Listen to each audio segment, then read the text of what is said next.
It is another Wednesday night, so you know what that means. You're spending it and topping it off with Alfred and Justin. That's right. It is Wrestling Inc. Whatever channel you're on, whether it's the platform of Twitch, whether it's YouTube, whether you're checking out the audio after the fact, we appreciate it, and we hope you enjoy the ride. I'm Justin LaBar alongside Alfred Konuwa from Forbes.com. We got AEW Dynamite. Winter is coming to talk about. We got some news headlines, some very interesting news headlines to talk about. We got some Manscaped. Of course, thank you to Manscaped, to talk about. But first, just the normal pleasantries. Alfred, how you doing tonight? Good. Doing great. It's a holiday season, Justin. I don't know if you feel like it is. I just now started getting around to putting my Christmas tree up, so I'm finally starting to get into the holiday spirit 10 days beforehand. But I feel good. It's always good. It's hat weather, so that's a good thing. And I'm feeling good. How about you, man? Wait a minute. It is the final hours of December 15th, and you finally got the tree up. I finally got the tree up. And you know what? It's going to stay up probably until February. So, maybe I'm just on a different clock than everybody else. Oh, humbug. Alfred with the, at that point, you might as well just keep the tree up year round and let it just be a different holiday. Like you do Valentine's Day in February, Easter tree, Easter tree in April. Just go around the horn. St. Patty's Day around the tree. And who knows? Maybe I'll do that. That's the way to go. And you just put, St. Patty. Put like little mini bar size bottles as your ornaments on the tree when it comes around St. Patty's Day. That'll work. I love it. Love everybody here on the live chat with us. Of course, if you want to ensure you get your comment fast tracked to be part of the show, make sure you send that moolah to Raj, a little bit of super chat. But first, before we get into anything else, let's do some news headlines, Alfred. Let's first talk about the story that's dominated the headlines today, and that is first reported by Fightful Select that Kevin Owens, he is not All Elite. No, he is staying with World Wrestling Entertainment. He is staying with WWE. Signed the new deal. Recorded, an excellent offer is one quote that was accepted. Said to be a multi-year deal. So obviously you're going to lock him up for some time. But Alfred, reaction to this. Obviously we've been KO's been one we've been on the watch with for the last several months as it kind of became public that his deal, I think his previous deal now. Was going to set to expire around January of 2022. So of course, in this day and age with AEW around and the different options, we were watching Kevin Owens heavily featured on Raw. That doesn't always mean that you're staying. That sometimes can mean we're going to try to make you damaged goods on your way out. But he decides to stay. What do you think about this? I'm slightly surprised by the fact that Kevin Owens is staying. I'm surprised that he signed the contract this early because his contract isn't even expired yet. But he has seemingly been negotiating, if you will, with some of the tweets he's been sending out with the coordinates of Mount Rushmore and the references on Raw, kind of intimating Mount Rushmore and saying that maybe he's going to leave. But now Kevin Owens back with WWE. Maybe he knew all along and he was trolling. But I think that I thought that he was going to be an AEW star. I thought he was AEW bound. I had mentioned on various podcasts that I thought that he seemed checked out on WWE television, and he wasn't really being booked the best. So it did seem like possibly Kevin Owens, based on the fact that a lot of other people had left WWE to go to AEW, that he possibly could be a candidate. And he is a prototypical type of person who AEW really pushes hard. He checks 3 of the main boxes they have, and that he's Caucasian, he's a former ROH star, and he's a WWE superstar. And having those 3 things at the same time gets you into a big push on day one, as we saw with Adam Cole, CM Punk, Bryan Danielson, Cody Rhodes, and Kevin Owens would have fit right into that mix, I think. But apparently he really likes it at WWE. And I know that there's a lot of people saying that why would you sign a WWE contract? Because I do agree with what Tony Khan said in that you're not signing a real contract. Right. Kevin Owens can get it too come January when it's time to cut people. But at the same time, it's a calculated risk because I don't think it's a good look for WWE to re-sign a guy and then cut him a month later, given the fact that there are 2 free agents out there with Kyle O'Reilly and Johnny Gargano, and any other subsequent free agent they try to sign. It's a big leverage hit to sign a guy, re-sign him, and then cut him. Then it's going to be a lot harder to re-sign future free agents. So I think Kevin Owens' contract is safe for the time being, but a very interesting decision by Kevin Owens. Well, you are right. He does kind of fit the AEW mold, and the fact that he has so much history with so many guys that are now, there at AEW. And you're right. At least on the surface, we think that at any point, they could get through Mania and they might go, oh, we need to make another budget cut, and we're paying Kevin Owens 7 figures. But then again, what we also don't know is, depending on how bad WWE actually wanted him in this moment now. If it was one of these things of, okay, we do need this guy because he is versatile. He can be a top babyface and he can also be a top heel. He's well liked by all accounts. So, he keeps the peace in terms of the locker room and I don't know about being a leader, but again, keeps the peace.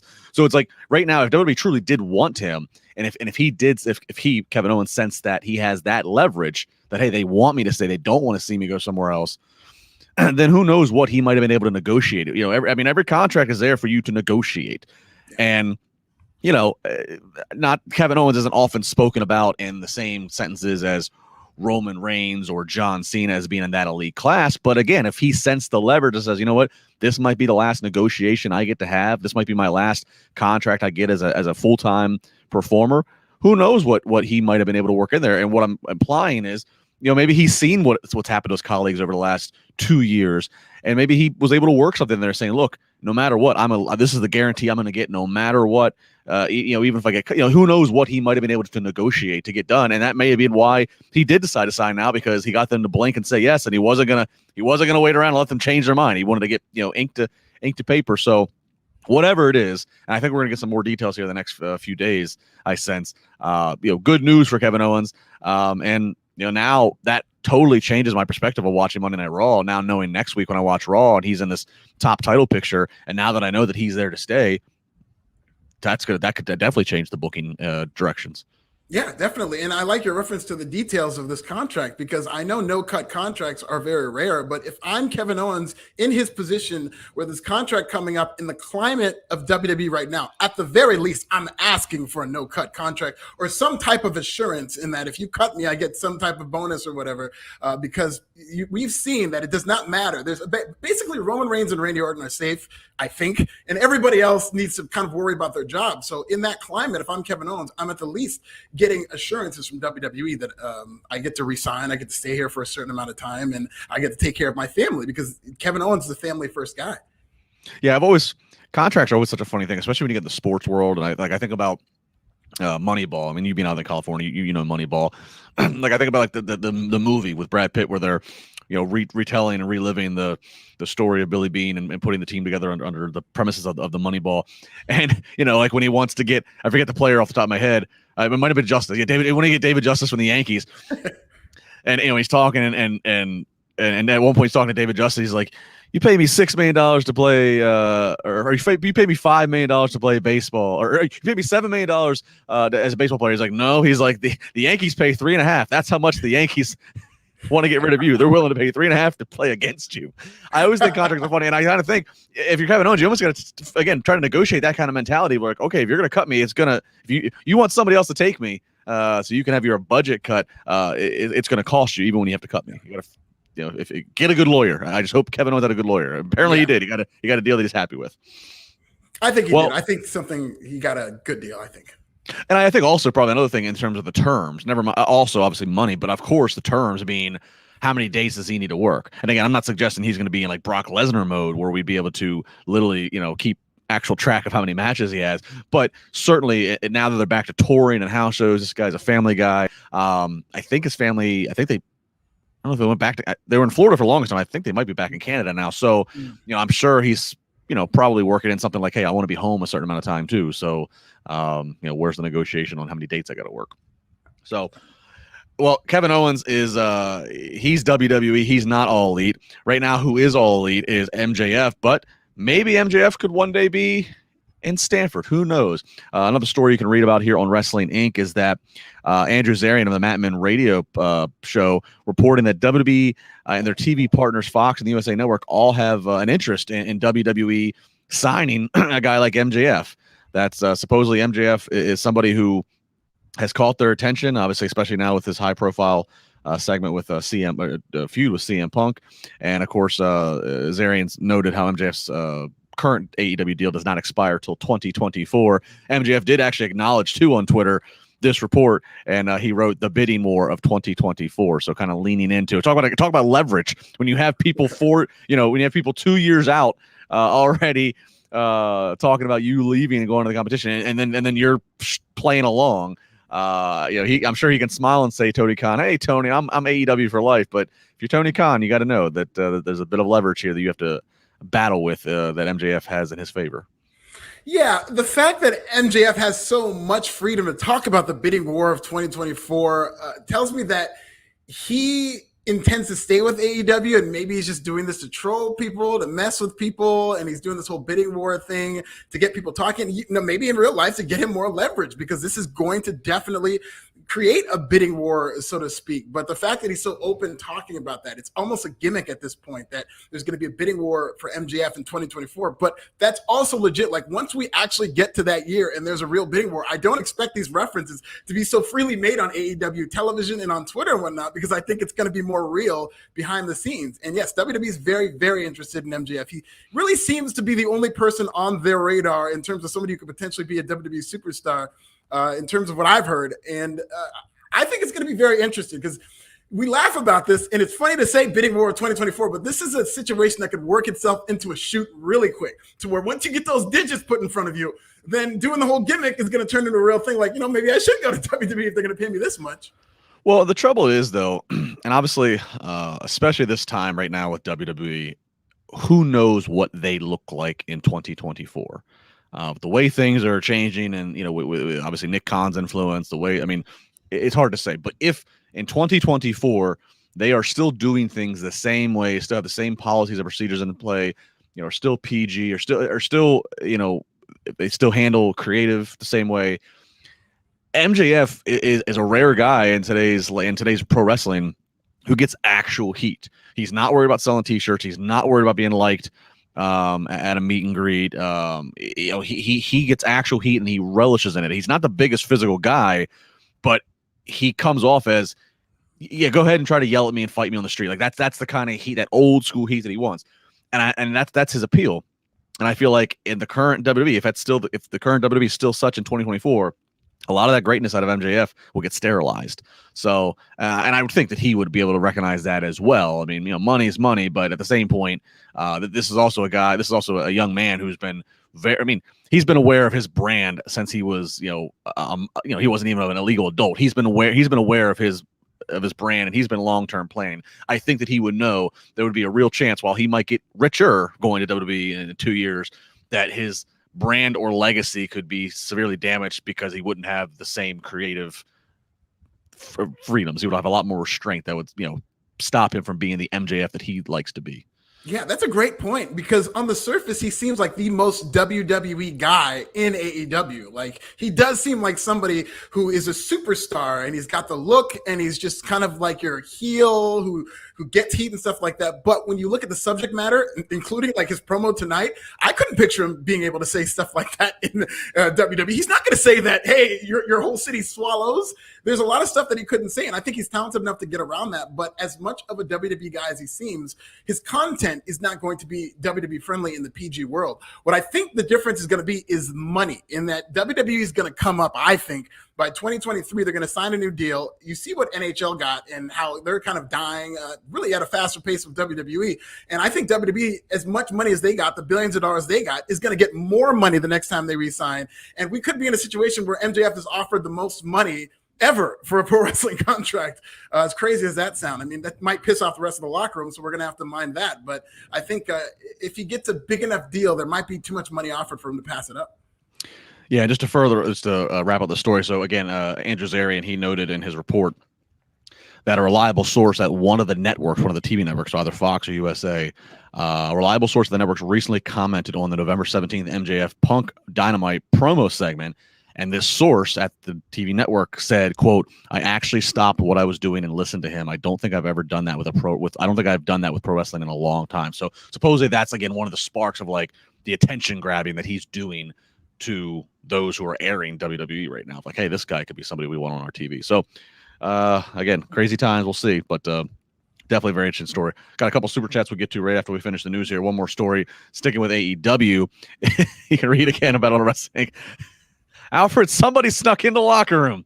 Some jabroni managed last week in Long Island, managed to get by the UBS arena security, saying that, basically that he was an extra. He was there to do extra work. and ended up getting into backstage, and he caught some attention because he went and he sat in a spot that apparently was a spot that Dax Harwood was sitting in. Dax told him, get out of my seat. And then he ended up moving and he ended up sitting into a spot that belonged to the Blade. And then people start realizing, who is this guy? Who's sitting here? And he starts to say that he's an extra, and he starts putting stuff on his armbands as if he's, getting ready to go out and be doing something in front of the crowd. They're asking, like, who trained you? He's saying Jeff Hardy. Well, Jeff Hardy doesn't train anybody. Guy should have done some better. He should have had a better backstory. Yeah. He should have. He should have wedding crashers it. You got to have the updated family tree. We're from Vermont with the maple syrup conglomerate. You got to do your due diligence. He did not. Eventually, he would get escorted out. But apparently, he's done this before. This guy is not a first timer for this. So he crashed AEW's locker room. Alfred, there you go. So some jabroni who just probably looks like some jabroni off the street. Apparently fits in to be an extra according to the UBS security. Yeah, he passed as an extra for the time being. This is where I think, because I'm not a big fan of all the unwritten rules in pro wrestling that are liable to get you heat and stuff like that. I understand why they're there, and there should be a protocol, and people should respect each other and stuff like that. But there's a lot of unwritten rules, and I feel like this is where these unwritten rules came in handy, in that they quickly weed out an outsider who's not adhering to them, because he sat in Dax Harwood's seat. Then he sat in somebody else's seat who's an AEW talent. And then they immediately were able to weed him out based on like the seating protocol. So there is a process in place in pro wrestling that, maybe these unwritten rules cause people to get frustrated in terms of their favorite stars getting buried and stuff like that. But it seems like these work to weed out somebody who shouldn't have been there. So, the next time if you're going in there, be familiar with things like that. Because if you don't shake somebody's hand the correct way or whatnot, you might be weeded out if you're trying to infiltrate the AEW locker room. That's my least favorite. Been working as a performer on pro wrestling shows for 10, 11 years now, and that's my least favorite is the handshake. Mm-hmm.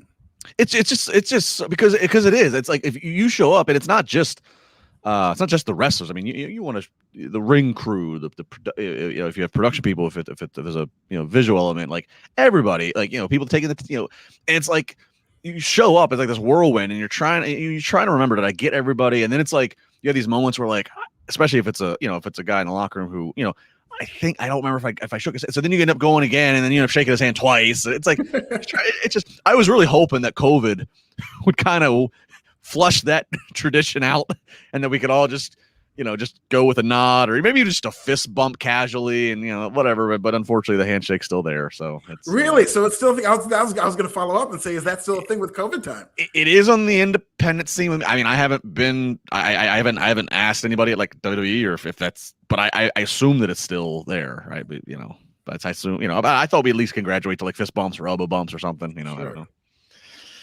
Gotta have the handshake. All right, let's do a couple super chats here. Bad Keith Gaming, $5. Dynamite would have been a great TV show if they didn't act like we would get a ton of surprises tonight. Well, I don't know. I can never tell anymore, Alfred. If we thought we were gonna get a ton of surprises, if that's us just manufacturing our own hype of naming how many people are free agents, that Tony Khan has signed all of them, and just assuming that they're all going to show up on a given night. I don't know. I didn't feel like I was necessarily waiting on a surprise tonight. I was just waiting on some of the matches that they advertised, which had stories behind it. Yeah, AEW never really, I don't think they advertised that there were going to be big surprises. I think people just kind of worked themselves up into that based on last year's Winter of Coming when freaking Sting showed up. So now maybe they're just looking at that and they're saying, okay, well, this must be big surprise. And I almost don't blame them. Like, you can't be self-entitled and think that they owe you anything. But at the same time, if you looked at this card, there's only, I think, 4 matches advertised. So me looking at this card, I thought to myself, okay, so this world title match is going to go a long time, or there are going to be a bunch of surprises. So I thought that might be a possibility, but the fact that it didn't happen, I think, was due to the fact that they had a long world title match. And speaking of that match, Corey Pride, $5, says Page versus Danielson gave me Bockwinkel versus Hennig AWA vibes tonight.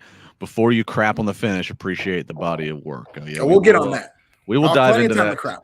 We will dive into that in just a moment. But before we get into what was the 1 hour Broadway, if you're going to have a 1 hour Broadway in this holiday season, you want to make sure you are trimmed and ready to go. That's right. It's the holiday season. And if you want a great gift or stocking stuffer, then we're talking about our friends at Manscaped. That's right. Manscaped has the tools to guarantee that you win this year's stocking stuffing. I'll try that again. Stocking stuffer competition. Hey. So if you got the work, Secret Santa. I mean, Manscaped, you really can't go wrong. And using the code WINC20, you can save 20% and get free shipping. There's over 4 million men worldwide, 2 of them right here. And we can all tell you, Manscaped's the real deal. They are here to stay. That can be seen by the product line continuing to grow. I'm seeing more and more Manscaped references and advertisements. They're here to stay because the product is legitimate.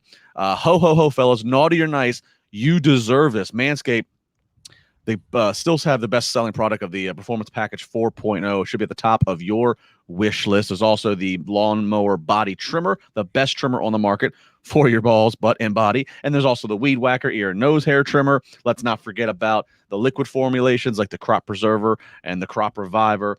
There's also now the Boxers. There's the travel kit, the shaving kit. There's the wonderful T-shirts. Very comfortable, I might add you. Now they also have some new products. They have the 2-in-1 shampoo and conditioner. So you got 2 birds being killed with 1 stone.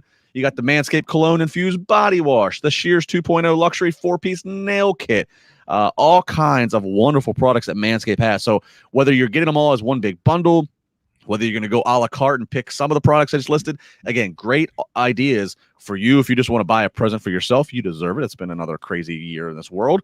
Or if you're looking for something for your fellow man as a present, or ladies, if you're looking at something for your man, if you're trying to give him a little hint, hint, wink, wink here, give him some Manscaped, shape him up, get him into shape here. Alfred and I can attest it's the way to go. It's going to have you, again, smelling, looking, and feeling good, and I feel in multiple ways. And again, we're giving you a great chance here to save some money. Save 20% plus free shipping.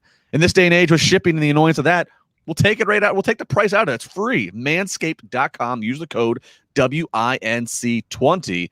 And that's the way to go, Alfred. I mean, it's Christmas time. Manscaped, you got to have it. Yeah, and you know why it took so long for me to finally get into the Christmas spirit is because I already got my Christmas gift when Manscaped sent me some of the great products. They've got some of these razors and this great cologne that I'm wearing right now, which is just a wonderful scent, wonderful musky scent with this Manscaped Refined. So I absolutely love Manscaped. I have all the Christmas gifts I can ever want, thanks to the good people there. And I love that T-shirt, Justin LaBar. Look very form-fitting on you.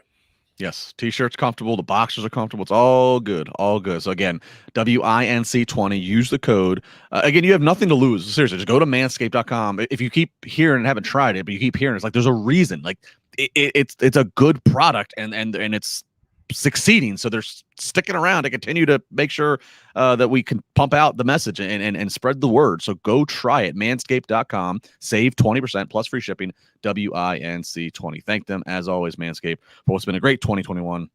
And we look forward to the future. Super chat coming in here. $5 from Ron Taylor. I want to see more of Jade Cargill. I would love to see her headline WrestleMania versus Bianca or Charlotte if she was in WWE. She's box office.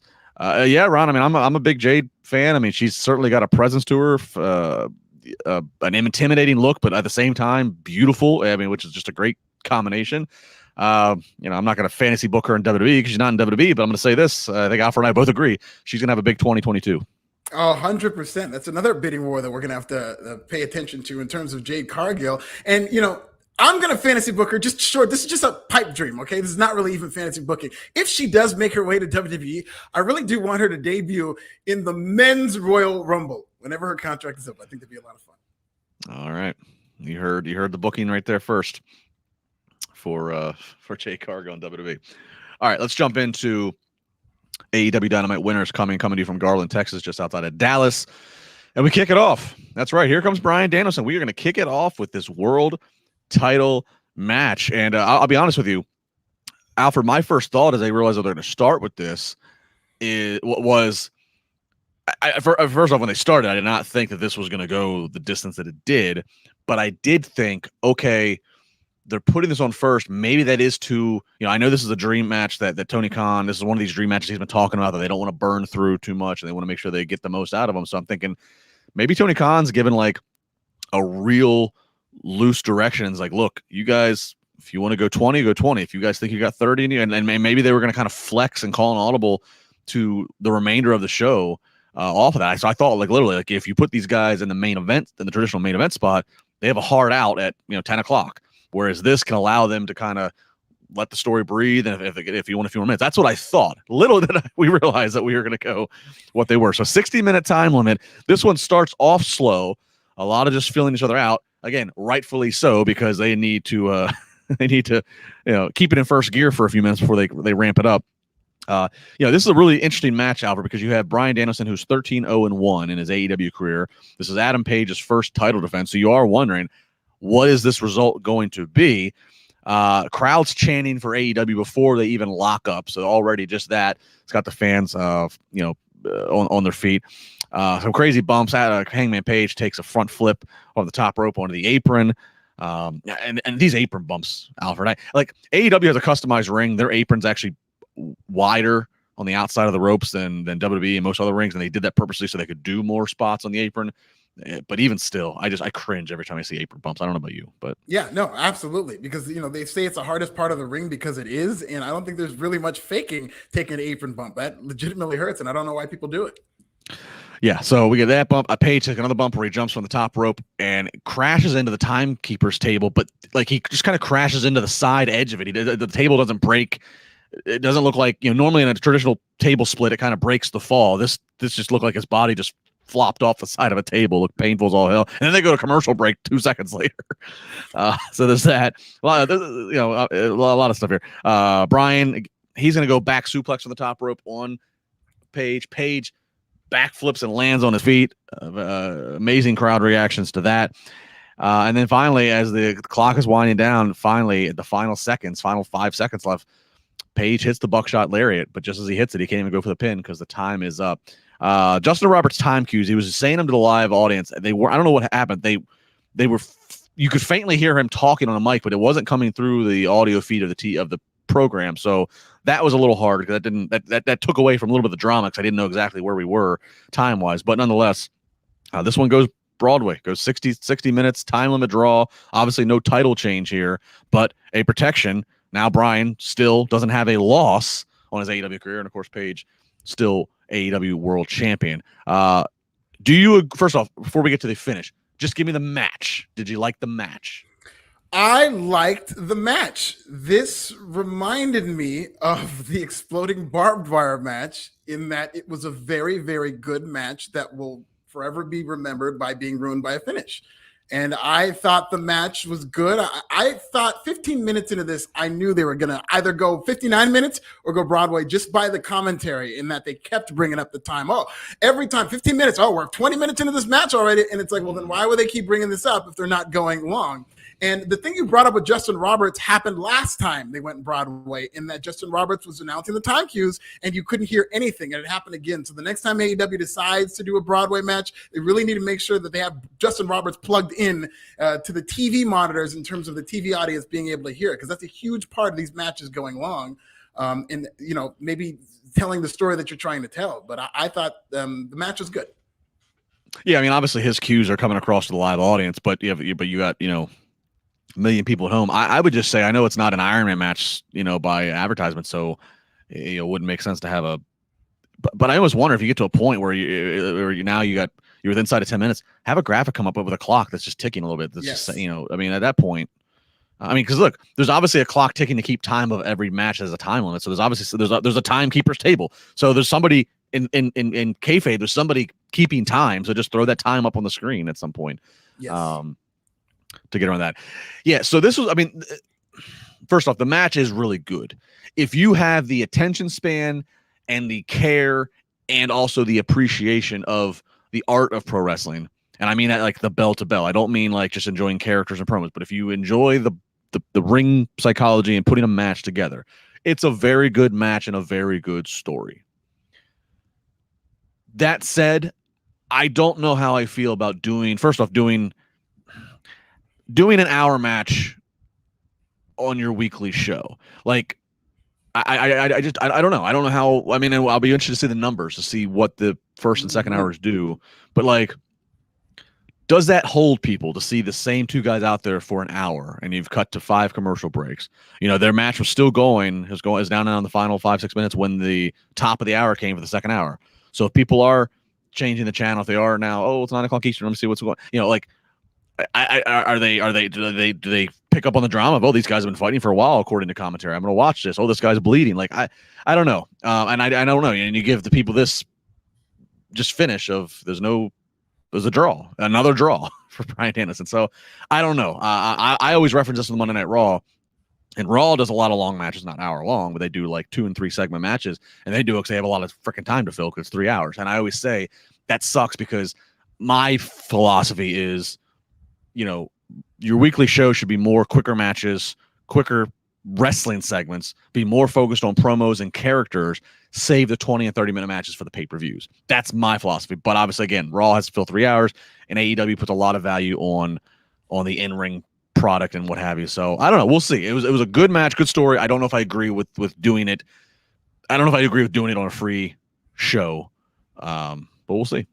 Yeah, I'm very interested, like you, to see what this did with the ratings, because this is a pro wrestling experiment that we saw before our very eyes, and we're going to learn a lot about different styles of pro wrestling and how it transcends ratings-wise, because we're going to learn about the hour-long match. What did the quarter hours do? Did the audience pick up as this match went longer? And then at the same time, when this match had really what I thought was a bad finish and the fans are booing it, and I think people watching at home for the most part were not very happy with this finish, and I want to see what that did to the rating, and that this is essentially your main event. You go on first, you go an hour, give a pretty shitty finish, and I want to see if that led to people tuning out and not wanting to watch the rest of the show, because I have a feeling in the back of my mind, the way these ratings patterns tend to work with pro wrestling, that there might be people who decided that they just wanted to tap out after this, after a long match with no finish. They might not be in the mood to watch anything else, because there really wasn't much more promoted on this card. Right. I mean, I'll say this. You're right. This is an experiment. For the experiment, this was the right two guys to do it. They could hang and do it. Again, it was a good match for 60 minutes. I like the yin and the yang. You have the recognizable face, you know, who's main evented WrestleManias, and Danielson, but then you also have you know, a guy who just has such an organic popularity, who's more of an AEW, who's an AEW original, for lack of a better word. So I mean, I think it was the right combination of the two guys to put out there to occupy your TV screen for an hour. Yeah, but we'll see. We'll see what the trends are. I mean, AEW's audience certainly appreciates this. So I mean, again, I think that their core audience, but I you know, I talk about this all the time. You need bandwagon fans. You need to attract new. So I don't know. We'll see. We'll see what it does. But yeah, the fans didn't like it, and now I wonder, where do you go from here? Because now I mean, they have to have another match. I mean, even commentary was already talking about, we need a rematch. We need a rematch. So it's like, at this point, you'd have to figure that the rematch is going to be something of the effect of, there is no time limit. There is no such thing as a draw. This thing has to have a winner. And at that point, what are you obligated to do? Are you now obligated to have a match that goes longer than an hour? Are they supposed to go an hour and 15 minutes? Because they couldn't. I mean, like, what's the obligation now? You know, it's funny. This is the exact conversation that I don't know if we had it, but this was the kind of narrative after Bryan Danielson's draw with Kenny Omega, is that everybody assumed, well, they're going to do another one and that they're going to go longer or whatnot. And I don't think they are going to do a rematch, because Tony Khan does not like doing rematches. And I do trust AEW to tell a long-term story of Bryan Danielson when he gets into these situations, going to a draw and not being able to overcome. And as NYC Demon Diva said in the chat, Bryan can't finish. So maybe that's going to be the thing, is that Bryan Danielson, when he's in a position to finish, is not able to do that, and they tell that as part of his character. But I really don't think we're getting another match between Bryan Danielson and Hangman Adam Page. Somebody get the man some Manscaped and Blue Chew. Can't close the deal. Yeah, we'll see. Yeah, I mean, again, you know, longest match obviously in Dynamite history. Yeah, we'll see what the reaction is. We'll see how they follow up with this. But nonetheless, that's what it was. So I mean, if you have the patience and what have you, I mean, I definitely say go and watch a match. There's, you know, a lot of highlights, a lot of good action here. There's some blood, but it is a long one. And just know you're going to go into this, and it's going to kind of be one of those to be continued kind of finishes to a movie. It's like going to kind of leave you kind of open-ended. So we'll see. They followed up though, and it's funny. I watched this match, and I almost tweeted this, and I didn't. I almost tweeted and said, I don't envy whoever has to go after this match. They put the right match after this, which is they had in this. It's an advertised match. It was Wardlow versus Matt Sydal. It's the right match to put after this, because you just gave people 60 minutes of wrestling. The next match does not need to be anything much, and it basically, obviously, again, was a Wardlow squash match, which is exactly what it should be. Just repeated power bombs. So that was the right call in terms of how they flow the show here. And then the story here is that he's doing the repeated power bombs. The crowd's requesting it again, Alfred. Sean Spears gets on the mic. He's telling him, no. We don't get paid by the hour. Like, just wrap this up and whatever. And Wardlow looks kind of, bothered that Spears is doing this. And then Spears starts to attack Seidel with a chair. And then Spears gets the call from MJF. And MJF, and on the phone, it's relayed that, hey, Wardlow, we need you to go get champagne for the victory later that MJF's going to have. So Wardlow, this awesome show of dominance, but go back to get the champagne, water boy. So teasing, closer and closer we get, Alfred. Yes, closer and closer we get. And this is now back-to-back matches where the people didn't get what they want because they wanted those power bombs. And, Sean Spears cut that right off. And I like the fact that they're now feuding.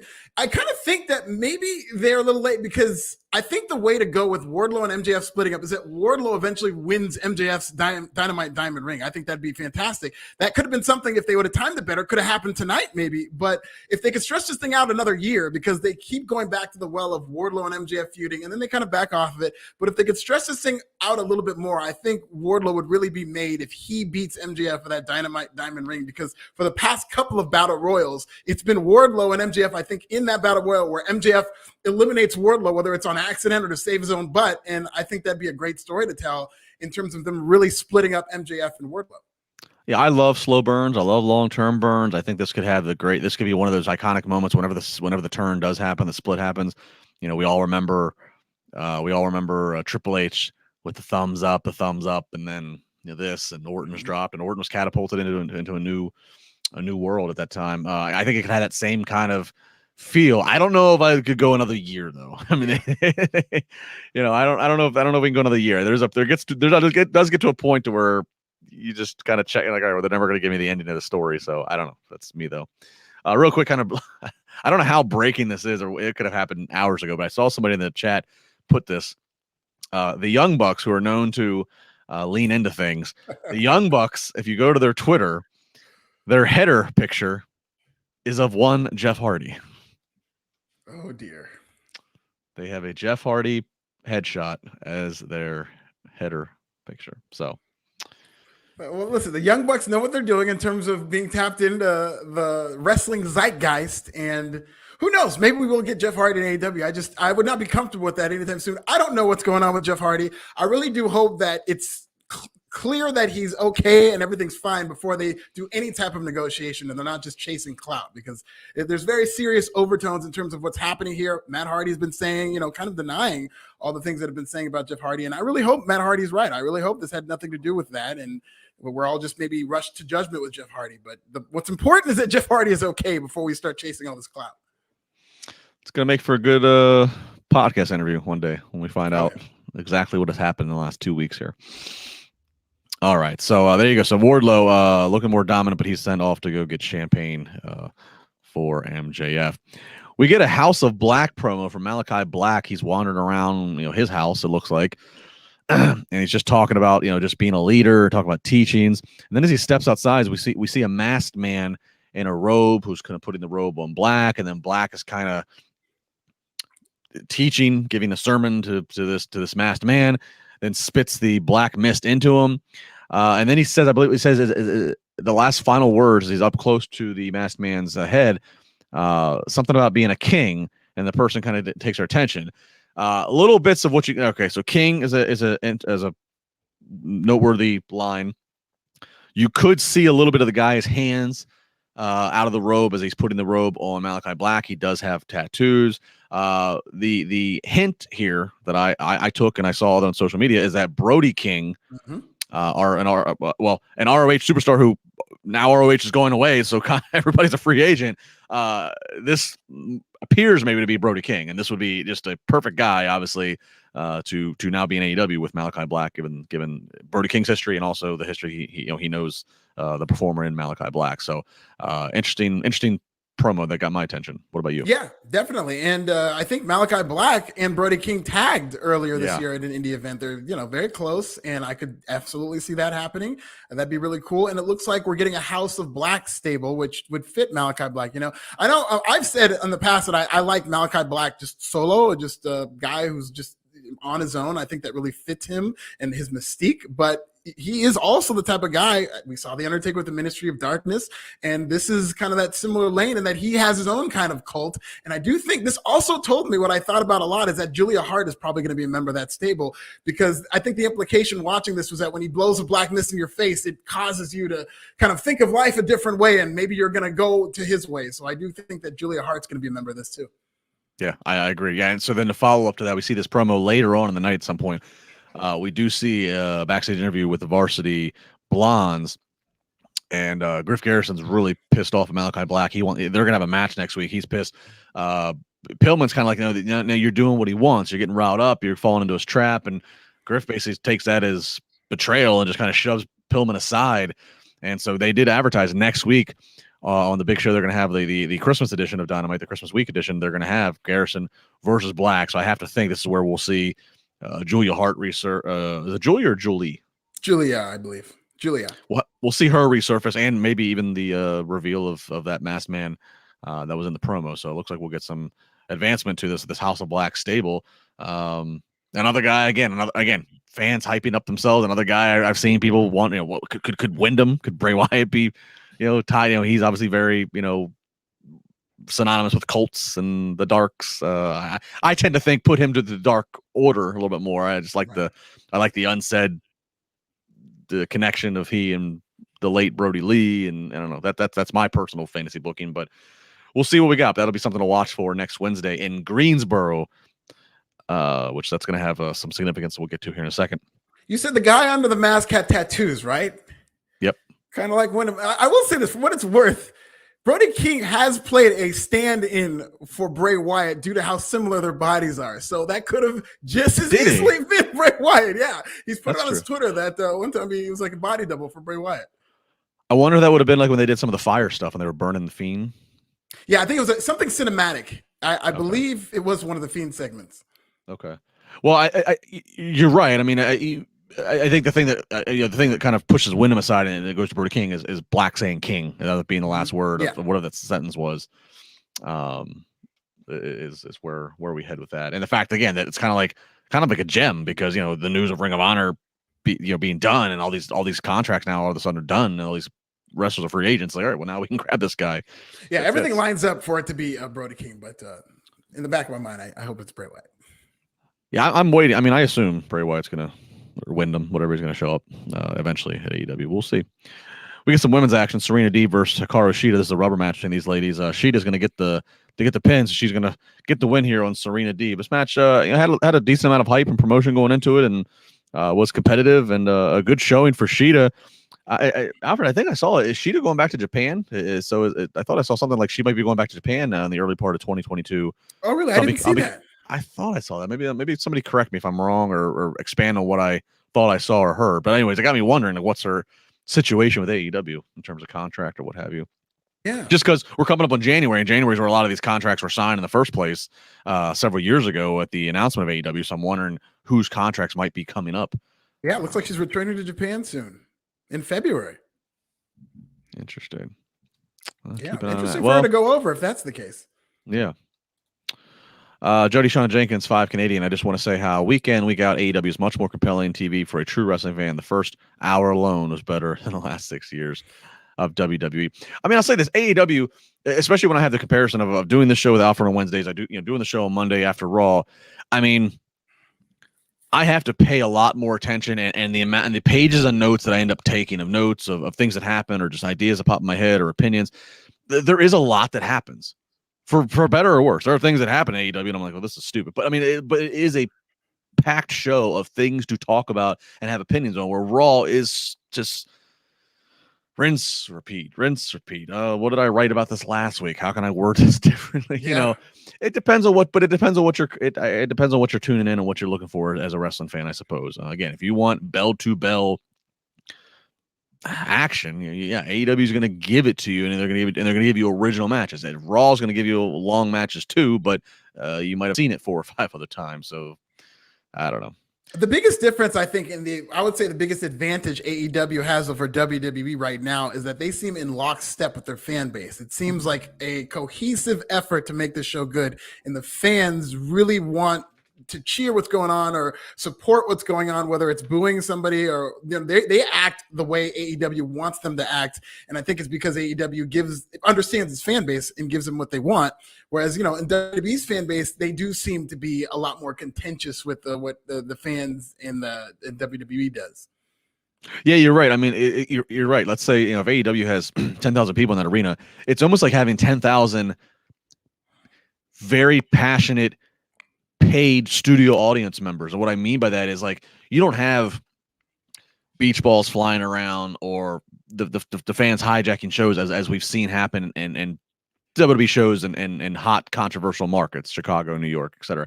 But it's like in AEW, they all are, they know to boo Bryan Danielson because he's shifted as a heel in this story and he's kicking the Dark Order's heads off. So they know to boo him when he gets introduced, but yet moments later, because they still have this respect and appreciation for him, they're chanting AEW because they're so happy to see these two guys staring, and they're doing the "Let's Go Bryan" cowboy shit, back and forth. So it's like They play along. You're right. They have this willing audience that is almost like they're paid, instructed, scripted. This is what you need to say at this time.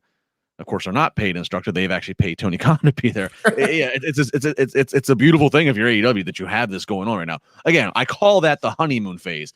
Eventually, as things go on, as it just is, you can't avoid it. I mean, there's gonna be times where there's gonna be revolt and there's gonna be whatever. I mean, we'll see how AEW reacts to that. But for right now, they have everybody just playing along. Everybody is team AEW. There's nobody who is going to an AEW show bitching about it. Right. No, that's a good point. Except for tonight. A lot of people in that building were not happy with that finish, but no, I agree with that. Well, MJF wasn't happy he's in Texas. He comes out for a promo before his match. The Texas is all chanting, "You suck." He says, "Well, Texas, your daughter swallows." He talks about how, CM Punk and the guy that comes back after a long time being away and to come back only to have an undefeated streak of beating a bunch of, not interesting guys, underwhelming opponents. You're just another version of Ryback. A Ryback name drop.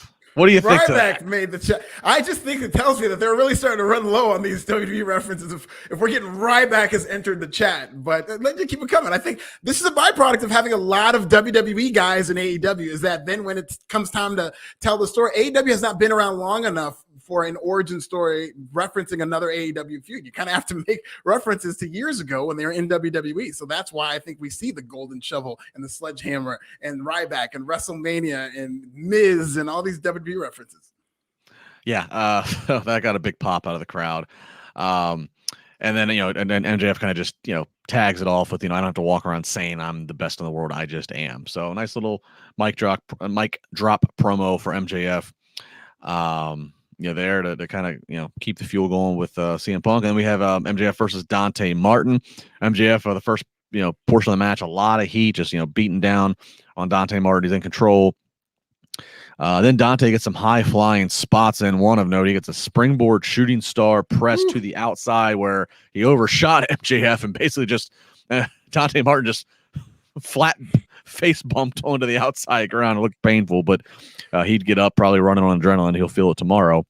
Dante Martin is soup again, and mind you have Taz on commentary, and Taz is obviously mad because Dante Martin, and Leo Rush, swerved him. Dante he's high flying. He's fun to watch. He gets crazy hang time. I will say this, and this goes for any wrestler, but this I think applies to Dante Martin. If you can't throw good strikes, good punches, don't throw them at all.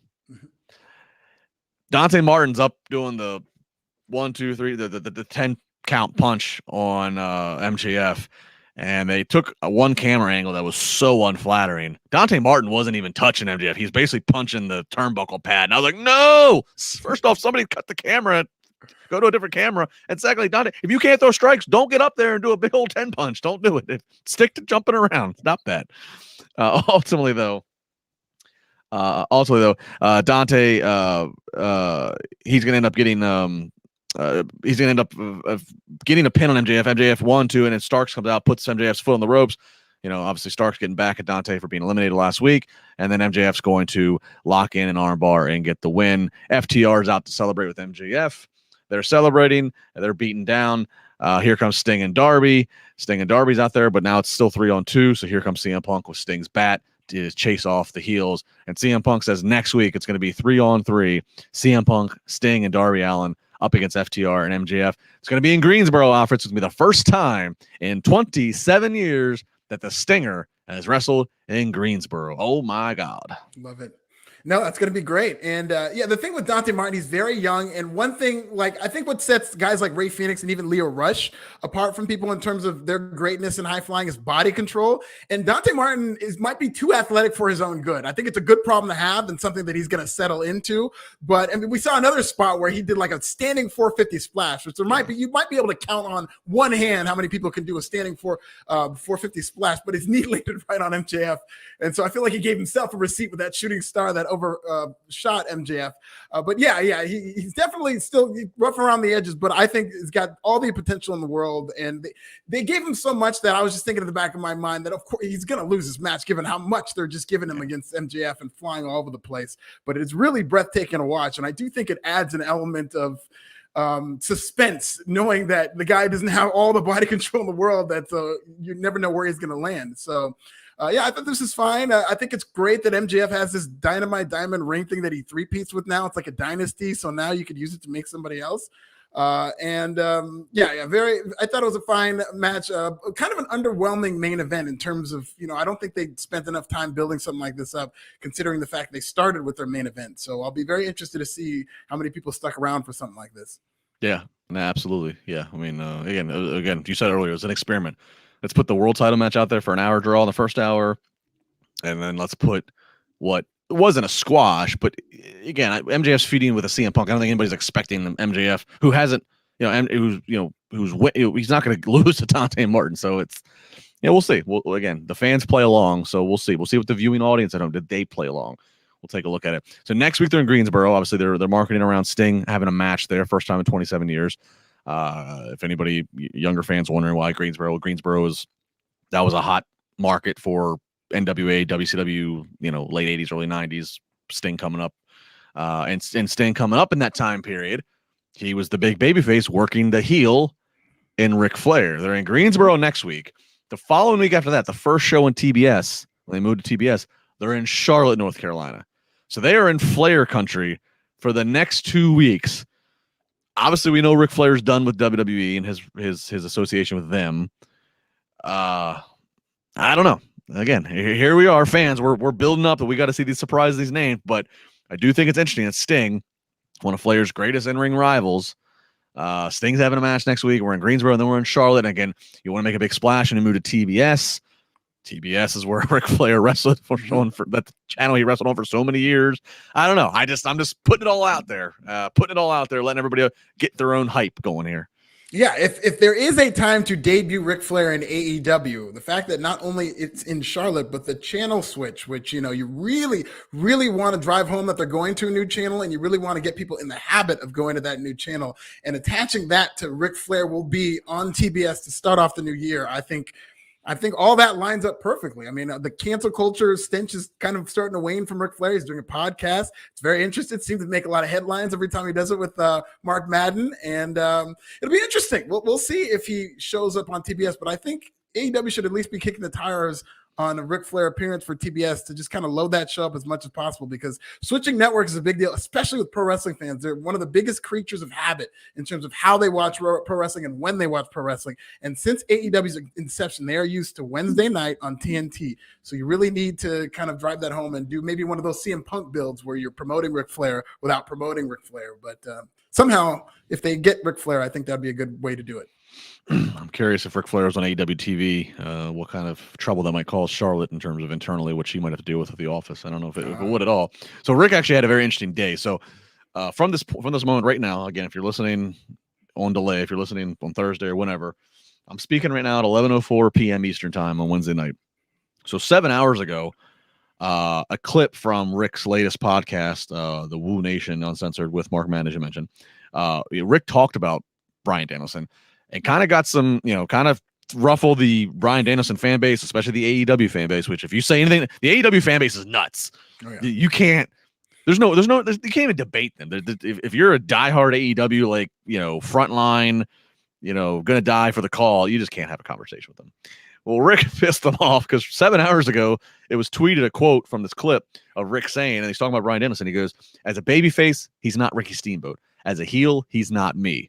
So that kind of like that. And then he goes on to talk about Bryan Danielson and, questioning if he, what level he needs to be, what sentences he needs to be spoken of. But then Rick, just an hour ago, tweeted out after this 1 hour Broadway, tweets out, I've done so many hour draws, some great, some average. Tonight, you gentlemen set a new bar the wrestling world can learn from Adam Page and Bryan Danielson. Congratulations. Ah. Woo! So Rick changing his tune there a little bit which again, then I'm sitting there thinking, if he is set the debut in a couple weeks, does Tony Khan see that comment from 7 hours ago and send him a text like, hey, yeah, get with it. Get the guy, get my main event guy over. Stop, don't bury him. Yeah, that's the first thing I thought of when I heard that, because I wasn't aware. I was aware of what he said about Bryan Danielson, but I was not aware of that tweet that he sent out an hour ago. And me thinking just like maybe he's just trying to smooth things over when he has to be in the same room as these guys in terms of like, oh no, brother, they did a great job. These are two of the greats, and listen, these AEW fans are crazy when you say something they don't agree with. So maybe they got to Rick and he was able to see things a different way. Yeah, I mean, I appreciate loyalty. I mean, I'm a guy living in Pittsburgh I've been in Pittsburgh now for 16 years. I still wear my Washington Capitol stuff proudly. Hey. I have suffered through a lot of years as a Washington football fan. I mean, Baltimore Orioles fan. I mean, I'm all about loyalty. I'm all about remembering where you come from. I'm all about loyalty. But like the AEW loyalists, like Tony Khan's not putting money in your pocket. Calm down, relax. It's okay to have a debate. It's okay if some things aren't always the best. Again, I will agree with you. AEW is the funnest thing to watch week in, week out. It doesn't mean it's a perfect show, but it's a fun show. I love to watch AEW. I love to watch Dynamite and come do this podcast with Alfred. But I'm also able to be aware enough to say there are some things that they do, and they try to rewrite their own rules and own style that I think is open for criticism. But that doesn't mean that's it. End of statement. End of period. But some AEW fans, they can't even take that. That's not allowed. There's a fine line between loyalty and tribalism and just kind of blindly following something to where, I'd like to think that I'm just very even-handed. If I don't like something, I don't like something. And if I like something, I do. But I think some people see, especially when you're going after AEW because it's so new and they are, like you said, in the honeymoon phase, that if you dismiss AEW, you're kind of seen as a hater and it just, they're not big fans of you saying anything bad about AEW. I mean, and there's some WWE fans that do it, but it's not nearly as bad. I mean, I have like a rule on Twitter. You don't get a reply from me if your profile picture is of another wrestler. If your profile picture is not of you, if your profile picture is of a wrestler, is of some other dude or woman that's not you, you don't get a reply. I'm sorry. You just don't. I don't want to see your handle that says you're Young Buck's cousin 4949. Like, no, like and a picture of no.